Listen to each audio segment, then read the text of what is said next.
Lockdown से पहले गीता के घर का नजारा कुछ ऐसा था कि रोहन ऑफिस जाता था और शिवन स्कूल। जिनके घर से जाने के बाद गीता काम खत्म करके बाकी समय आराम करती थी। लेकिन लॉकडाउन के बाद ऑफिस और स्कूल घर में ही खुल गए और इससे गीता का हाल वो तो आपको देखने में ही मजा आएगा। शिवेन, ओ शिवेन, महाराज उठने के लिए क्या 21 तोपों की सलामी लेंगे? अरे बिस्तर से बाहर निकल, ऑनलाइन क्लास स्टार्ट होने वाली है। अरे तुम भी हद करती हो, स्पीकर की तरह चिल्लाने की क्या जरूरत है? दिख नहीं रहा मेरी कॉन्फ्रेंस चल रही है। अब कैमरा और स्पीकर ऑन कर रहा हूँ, मुझे कोई शोर नहीं चाहिए। इस पर जैसे ही रोहन लैपटॉप का कैमरा और स्पीकर ऑन करता है तभी कुकर की सीटी बजती है। करा लो अब इसे चुप। लॉकडाउन नहीं हुआ, मेरी मौत का फरमान जारी हो गया। दोनों बाप बेटे ने नाक में दम किया हुआ है।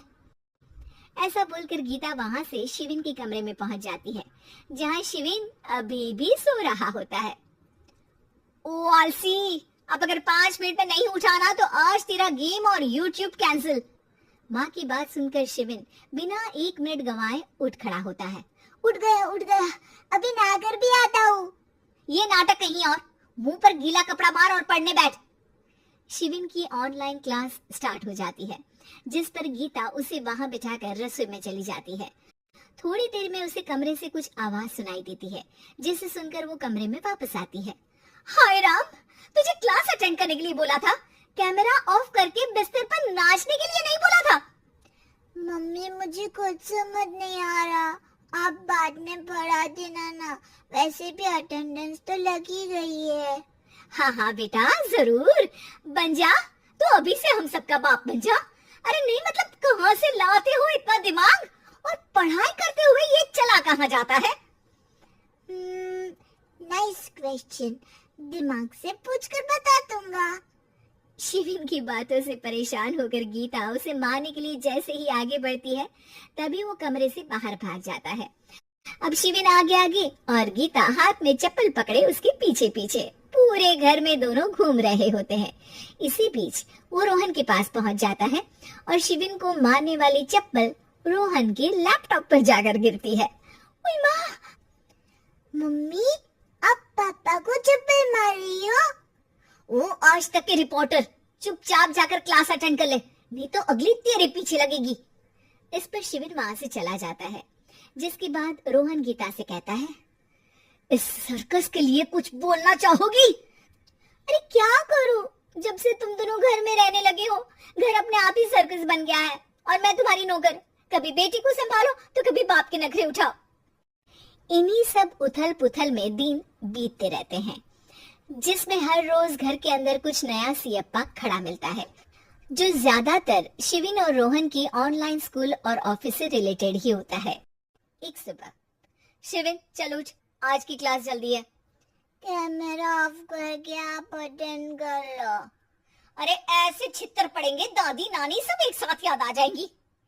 गीता के लाख मशक्कतों के बाद क्लास तो खत्म हो जाती है, लेकिन उसके बाद शिविन फोन इस्तेमाल करते हुए इंस्टाग्राम रील बनाने लगता है। रसोड़े में कौन था? तुम थी, मैं थी, कौन था? कौन था? हाँ मैं गरीब हूँ, मैं गरीब हूँ। अरे ओ गरीब के बेटे, आजा, मैं बनाती हूँ तुझे गरीब। मैं बताती हूँ रसोड़े में कौन था। पढ़ाई करने बोलो तो इनकी माँ मर जाती है, और ये पागलपंतियां जितनी मर्जी करा लो। गीता शिविन को डांट रही होती है, तभी रोहन बीच में बोल पड़ता है। अरे बच्चा ही तो है, इतना गुस्सा क्यों कर रही हो? बेटे का साथ देने की इसी एक कोशिश में अब शिविन के साथ साथ रोहन भी गीता के गुस्से की सूली पर चढ़ जाता है। अगर बेटे पर इतना ही प्यार आ रहा है तो इसे क्लास अटेंड क्यों नहीं कराते? इसका होमवर्क क्यों नहीं कराते?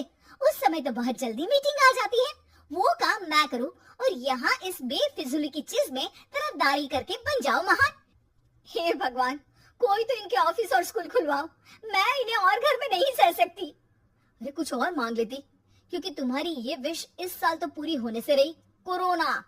हाय नास पिटे ने जिंदगी ही बर्बाद कर दी। खाए कोई पचाए कोई, कल मुझे चुन चुन कर सबको मेरी बद्दुआ लगेगी। उन्होंने दुनिया का और इन बाप बेटे दोनों ने मेरा जीना मुश्किल कर दिया।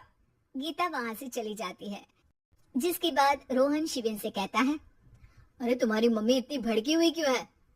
आपकी वजह से पूरा समय घर में रहते हो और उस पर कोई काम कराने की जगह बस ऑर्डर देते रहते हो। अच्छा बेटे, सारा इल्जाम मुझ पर? पूरा दिन तो वो तुम पर ही चिल्लाती है। हाँ, मतलब दोनों का 50-50 है, कुछ करना पड़ेगा। वो कहते ना, make the best out of worst. I have an idea. वैसे तुम्हारी माँ सही कहती है, बहुत जुबान चलाने लगे हो, कम बोला करो।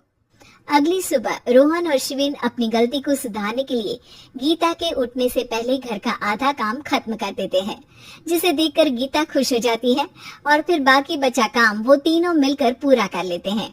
जिसके बाद अब वो सब मिल बांट कर हर काम में एक दूसरे की मदद करते हुए लॉकडाउन